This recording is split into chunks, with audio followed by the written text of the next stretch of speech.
video, I'll show you how to type the Twitter X logo in text without any app. To type the Twitter X logo, first go to the Google search bar and then search any of the following keywords: Twitter X logo copy paste, Twitter X symbol copy and paste, Twitter X icon copy and paste, Unicode U+1D54F copy and paste, mathematical double struct capital X copy and paste, and other related keywords like this.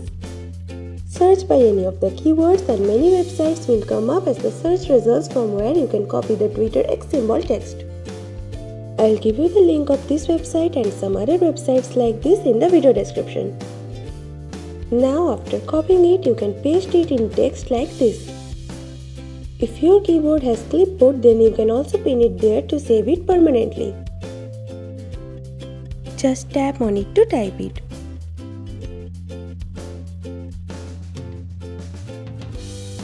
Or go to your keyboard settings and save it in the personal dictionary.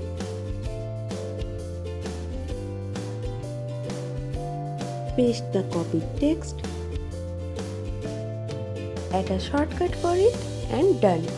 Now every time you type the shortcut, the Twitter X logo will come up in your keyboard suggestions. Just tap on it to type it. To watch more videos like this, click on the video or the playlist on the screen and subscribe for new content. Thanks for watching.